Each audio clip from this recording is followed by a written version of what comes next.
Bismillahirrahmanirrahim. Alhamdulillahi rabbil alamin wassalatu wassalamu ala Rasulillah wa ala alihi wa sahbihi ajma'in. Amma ba'd.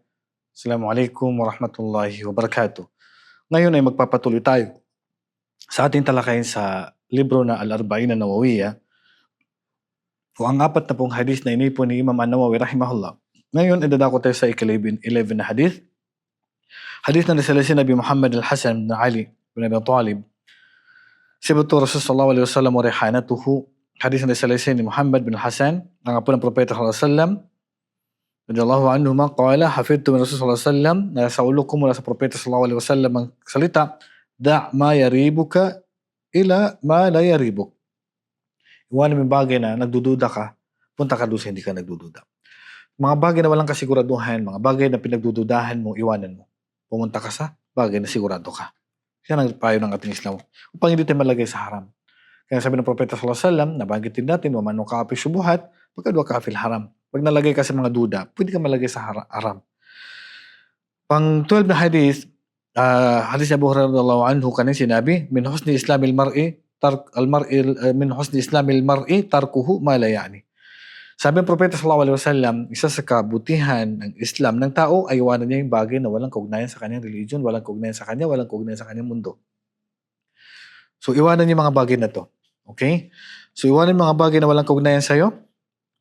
At ikaw ay mapapalayo sa mga bagay na ikapapahamak mo, mga bagay na ikakaligaw mo. So focus tayo sa bagay na may kaugnayan sa sarili mo, sa mundo mo, sa buhay mo, sa religion mo, yung makakatulong siya na makapasok ka sa paraiso. Sa hadith ni Abu Hamza an Anas radhiyallahu anhu, Anas bin Malik radhiyallahu anhu, khadim Rasul sallallahu alaihi wasallam, ani Nabi sallallahu alaihi wasallam qala la yu'minu ahadukum hatta yuhibba li akhihi ma yuhibbu li nafsihi. Sabi ni Anas bin Malik radhiyallahu anhu, hindi magiging kompleto ang pananampalataya ng isa sa inyo kapag hindi niya mamahalin ang kanyang kapatid na katulad ng pagmamahal sa kanyang sarili. So mahalin mo yung kapatid mo. Kung ayaw mong masaktan sarili mo, huwag mo rin siya saktan. Ayaw mong insultuhin ka, huwag mo rin siya insultuhin. So ganun dapat ang ating pagkikitungo sa ating kapatid sa Islam. At hindi magkukumpleto ang pananampalataya mo pag hindi mo ito gagawin. Hindi mo nga iniisip mo ng sarili mo tapos yung kapatid mo mapahamak. Yung kapatid mo masasaktan. Yung kapatid mo ay mapapariwara. Ang isipin mo ng sarili mo. Kung mahal mo ang kapatid mo, huwag mong gawin sa kanyang ayaw mong gawin sa sarili mo. Yan ang turo ng Islam. Hadith ni Al-Bukhari wa Muslim. Sa hadith naman ni Abdullah bin Mas'ud radhiyallahu anhu qala sallallahu alaihi wasallam, la yahilu damu mri'in muslimin illa bi ahli thalath. Hindi magiging halal ang dugo ng Muslim maliban sa tatlo lang. Ibig sabihin, hindi pinahintulutan na patayin mo ang kapatid mo. Hindi pwedeng mahatulan ng kamatayan ng tao maliban sa tatlo lang. Ito yung karapatan ng Islam na pwedeng mahatulan ng kamatayan ng isang Muslim. Una, athay buzani, ang taong may asawa tapos nakipagtalik sa iba, nangalunya at napatunayan, siya ay hahatulan ng kamatayan. One nafsu bin nafs, ang taong pumatay. Napatunayan ito, hahatulan siya ng kamatayan. Wa tariku lidinihi al-mufariqu lil jama'a, ang taong iniwanan niya ang kanyang religion at iwanan niya ang jama'a, ang grupo ng mga Muslim. So yung tatlo na to, yung nangalunya na may asawa, at ang taong pumatay na sinadya, at ang taong iniwanan lumabas sa Islam, sila ay hatulan ng kamatayan. Maliban doon, hindi mo sila pwedeng hatulan ng kamatayan natin. Siyempre ito ay dadaan pa po sa proseso po ng batas Islamiko. Pag-aaralan pa po ng judge ito. Rawahul Bukhari wa Muslim. Sa hadith Abu Hurairah radhiyallahu anhu, ipang 15 na hadith, ang Rasul sallallahu alaihi wasallam qala, man kana yu'minu billahi wal yawmil akhir falyakul khairan aw liyasmut. Ang sino mang naniniwala sa Allah subhanahu wa ta'ala at sa araw ng paghukom ay magsalita lamang siya ng mabuti o kaya ito mahimik na lang. Magsalita lamang siya ng mabuti o kaya ito mahimik na lang.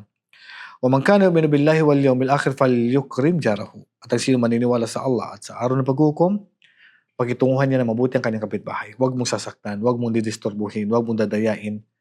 Kung anong ayaw mo sa sarili mo, huwag mong gawin sa kapitbahay mo. Wa man kana yu'minu billahi wal yawmil akhir falyukrim dayfahu. At ang sino maniniwala sa Allah at sa araw ng paghukom ay pagbutihan niya ang pakikitungo niya sa kanyang bisita. Rawahul Bukhari o Muslim. Kapag ikaw ay may bisita, mapa-Muslim man o hindi Muslim, kamag-anak mo man o hindi mo kamag-anak, ay pakitunguhan natin na mabuti ang ating kapitbahay o ating bisita. So ganun sa Islam, pati pag welcome sa bisita, pati pakikitungo sa kapitbahay, pagbutihin natin. Sa Hadith na ika-16, may isang lalaki dumating sa propeta sallallahu alaihi wasallam na si Abu Hurairah radhiyallahu anhu قال أن رجلا قال للنبي صلى الله عليه وسلم أوصني.